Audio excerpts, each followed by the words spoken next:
Buenos días, mi nombre es Ayarica Rizo y el de mi compañero José Esteban Maldonado. Le vamos a hablar de las actividades administrativas del Estado, como lo es el caso de Agrisleña. El caso de Agrisleña trata de una expropiación que se realiza a través de decretos, el número 7700 y el 7718, en fecha 4 y 18 de octubre del 2010 respectivamente, dictado por el presidente de la República Bolivariana de Venezuela y posteriormente por resolución 068 del 7 de octubre, emanada por el ministro de Agricultura y Tierras para el momento. Más específicamente, se ordenó la adquisición forzosa de los bienes del Grupo Agrisleña, Compañía Anónima, y se acordó el inicio del correspondiente procedimiento expropiatorio para los activos de dichas sociedades mercantiles. Asimismo, se designó la Junta Administrativa ad hoc sobre los bienes afectados, que designó a una nueva Junta Directiva para la administración de los bienes expropiados. En este sentido, los afectados por este caso introdujeron un recurso de nulidad contra dichas decisiones, decretos y resoluciones ante el Tribunal Supremo de Justicia, siendo la sala de sustanciación de la Sala Política Administrativa quien emite dicho recurso en ponencia del magistrado, quien ordenó en el fallo la notificación de la Fiscal General de la República, la Procuradora General de la República y de los ministros del despacho de la Presidencia y Agricultura y Tierra. A esto último se le solicitó además remitir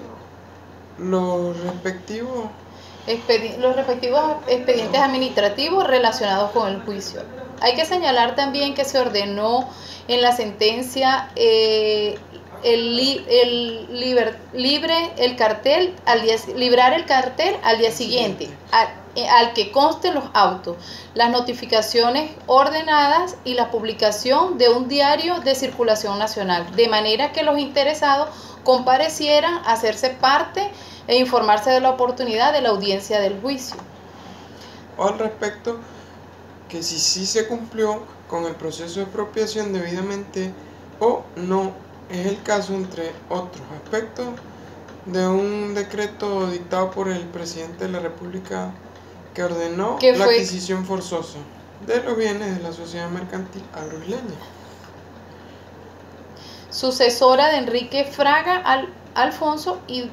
de sus empresas asociadas. Lo que se observa primeramente es la violación al sagrado derecho a la propiedad, que por más de que la naturaleza constitucional transgrede así la Carta Magna. Para comenzar, es contundente observar al reconocer que la expropiación es una garantía del derecho de propiedad prevista en la Constitución ante la necesidad de alcanzar determinados fines limitadamente. Se permite a la administración pública la privación forzosa de la propiedad, pero respetando y salvaguardando una serie de garantías básicas que en dicho proceso evidentemente no se observaron, debido a que se actuó sin apego a las normas. No se garantizó el derecho a la defensa ni se realizó el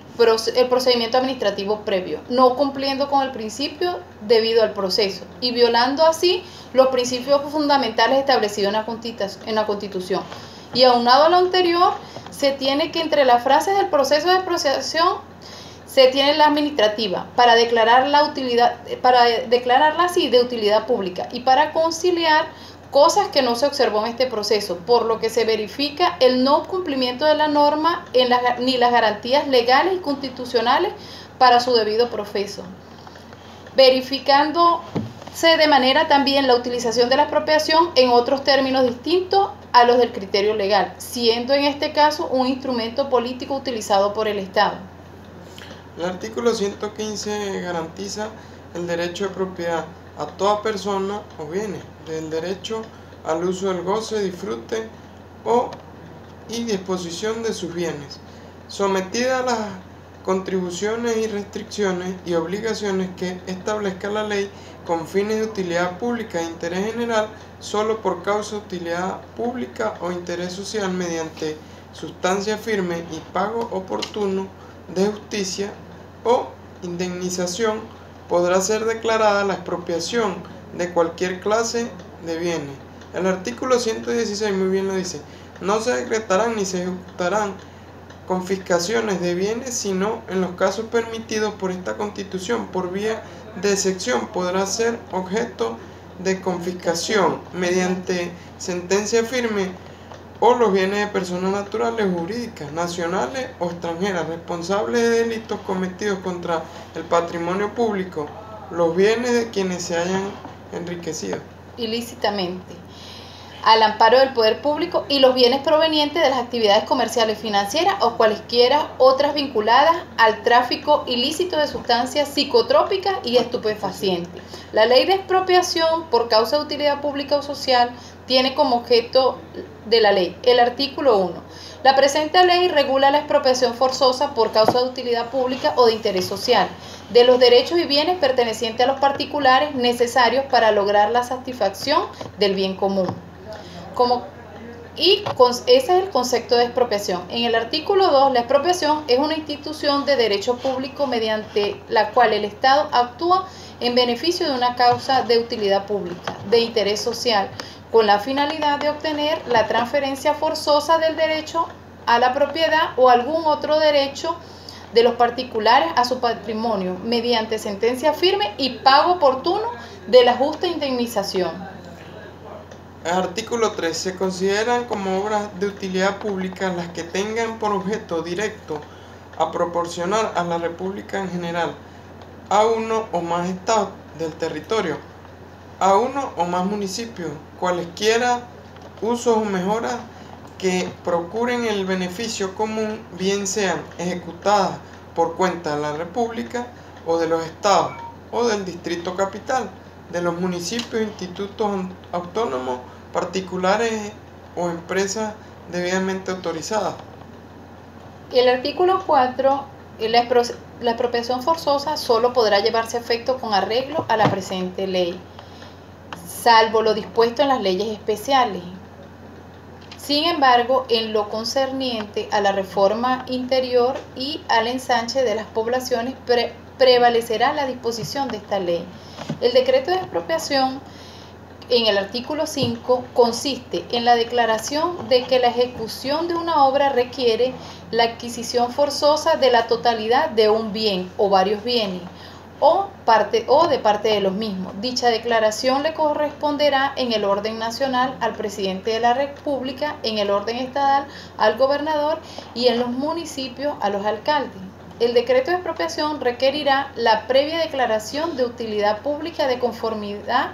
con lo establecido en los artículos 3 y 14 de dicha ley. El artículo 6 considera como legitimados activos en el proceso de expropiación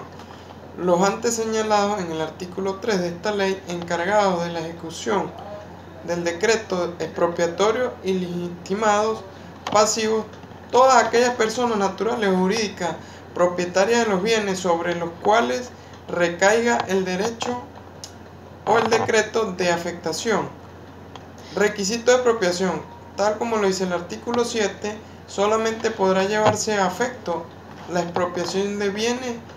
de cualquier naturaleza mediante el cumplimiento de los requisitos como lo siguiente: disposición formal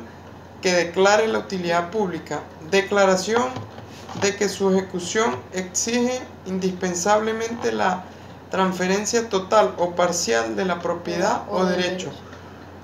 justiprecio del bien objeto de la expropiación, pago oportuno y en dinero efectivo de justa indemnización, garantía o uso y disfrute de la propiedad. El artículo 8, todo propietario a quien se prive del goce de su propiedad sin llenar las formalidades de esta ley podrá ejercer todas las acciones posesorias o petitorias que corresponden al fin de que se mantenga el uso, goce y disfrute de su propiedad, debiendo ser indemnizado de los daños y prejuicios que le ocasione el acto ilegal. Ahora bien, a pesar de que se admitió el recurso de nulidad, como se se dice arriba, el grupo de las empresas al pasar de los años no han recibido ningún tipo de respuesta ni de indemnizaciones, o sea, de pago, ni mucho menos le han restituido ante el Centro Internacional de Arreglo de Diferencias Relativas e Inversiones para solicitud de un arbitraje internacional y reclamar la indemnización por la expropiación de sus empresas en Venezuela, que fue tal como fue ocurrida en las empresas en octubre del 2010. En vista de no lograr acuerdos ni recibir ningún tipo de indemnización del Estado venezolano, decidieron actuar y reclamar una indemnización pronta, adecuada y efectiva por la expropiación de sus inversiones en las empresas venezolanas. Bueno, muchas gracias. Espero que haya quedado todo aclarado.